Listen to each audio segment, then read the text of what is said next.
Hi, I'm Sarah Tilley from Curious Maths. In this video, we are going to look at how you convert an improper fraction into a mixed number and vice versa.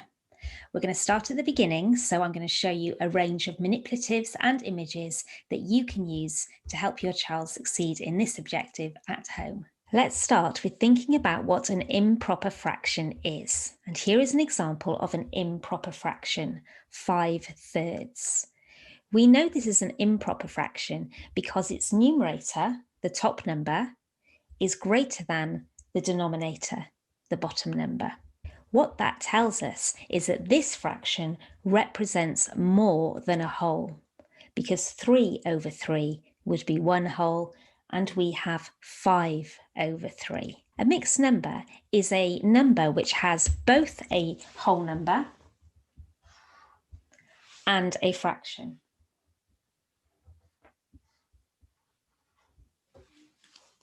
And it's actually the mixed number equivalent to 5/3. Now let's have a look at how we actually convert this 5/3 into this 1 2/3, and vice versa. If we were presented with 1 2/3, how we would convert it to 5/3. The first resource that I'm going to use to convert an improper fraction into a mixed number is this, Numicon. And it's an absolutely fantastic maths resource. And I'm also going to use these, which are called Numicon pegs. And these fit exactly in the holes. Here's an example of the type of improper fraction your child might be asked to convert in school. And in England, we ask children to convert improper fractions into mixed numbers in Year 5, and we continue to build on that in Year 6.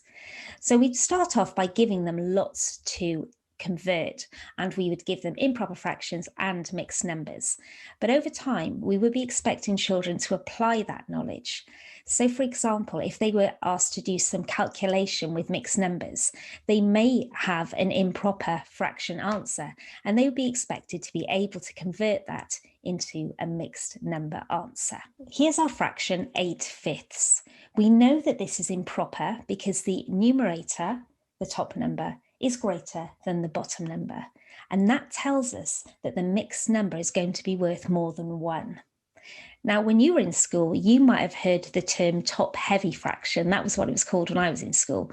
But it's exactly the same thing. Improper is just a more mathematical term because a fraction with the numerator that's smaller than the denominator is called a proper fraction. So that's why this is improper, because it doesn't follow those rules. So this is how I would model it with Numicon.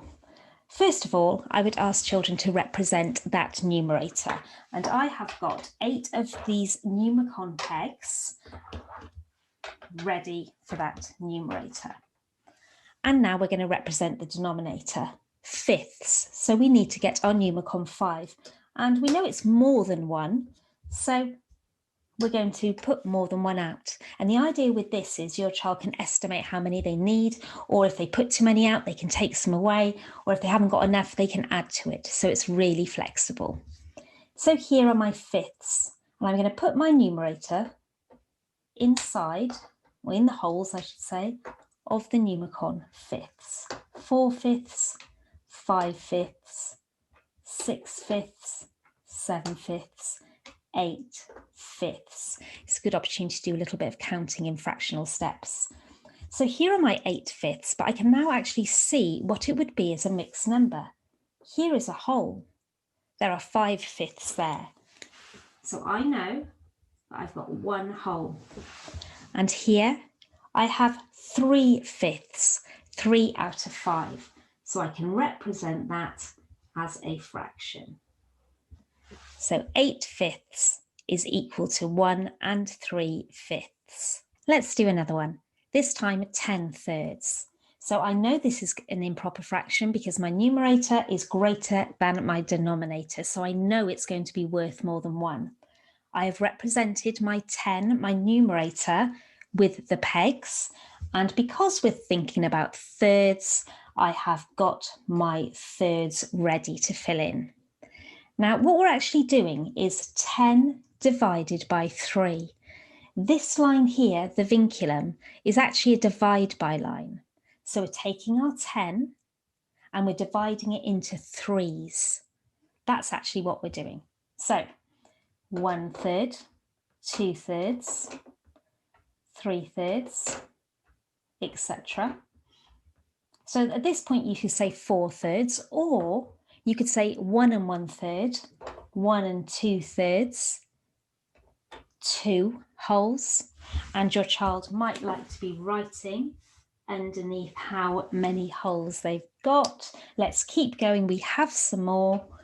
So we've got 6/3 or 2 wholes, 2 wholes and 1/3, 2 2/3, 2 3/3. So we can put that there. And we have one more here. And now we can see really clearly what our mixed number is. I have 3 and 1 out of 3. I have 3 wholes, and we like to make that digit nice and big, and 1 out of 3. So 10/3 is equivalent to or equal to 3 and 1/3. Now we use exactly the same model if we're converting a mixed number into an improper fraction. So we'd start with a 3 and 1/3, and because we're thinking about thirds, we would put out the Numicon 3. We don't know how many our numerator is going to be yet, but we can keep going until we can see 3 wholes and 1/3 filled up on our Numicon. And then we count how many of those thirds we've got. 1, 2, 3, 4, 5, 6, 7, 8, 9, 10.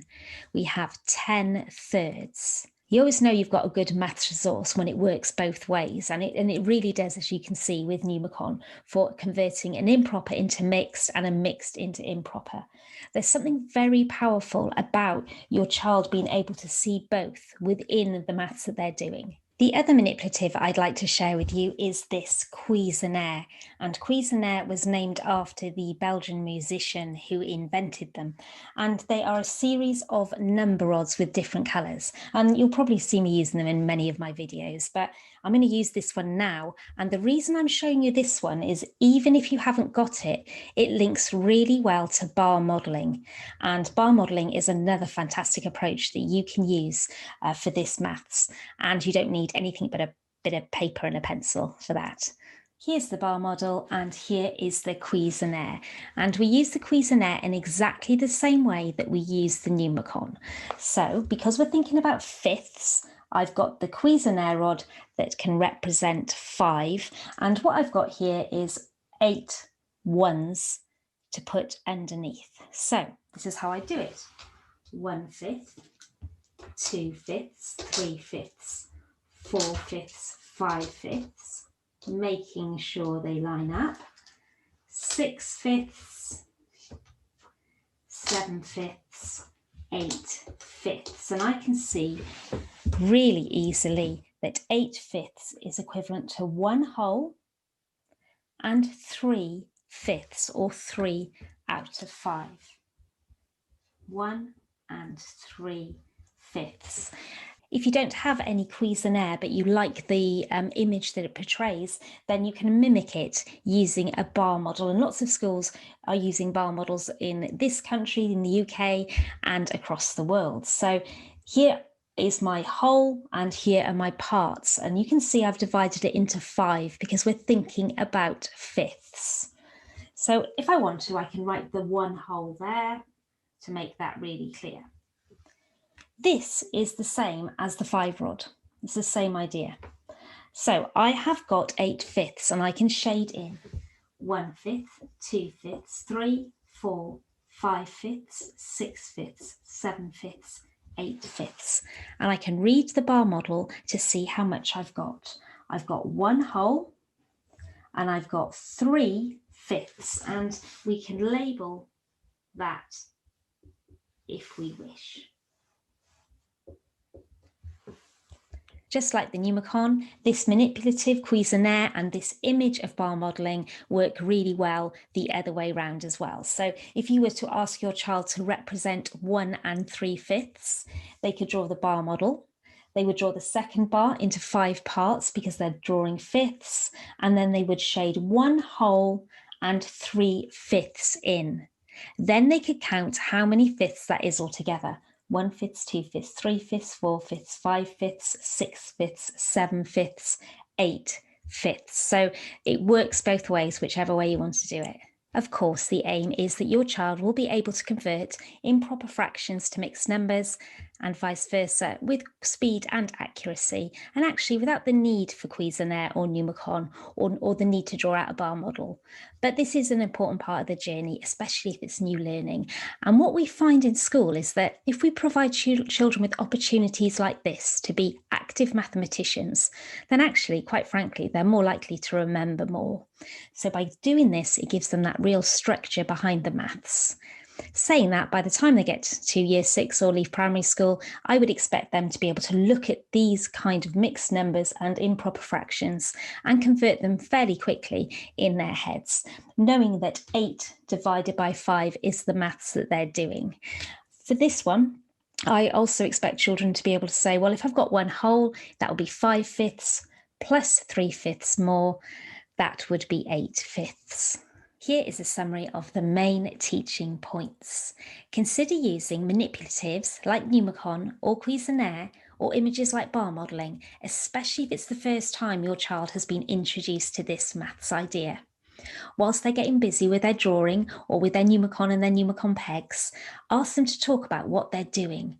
Get them to speak in full sentences about what they're thinking about and make sure they're using the correct mathematical vocabulary like numerator and denominator.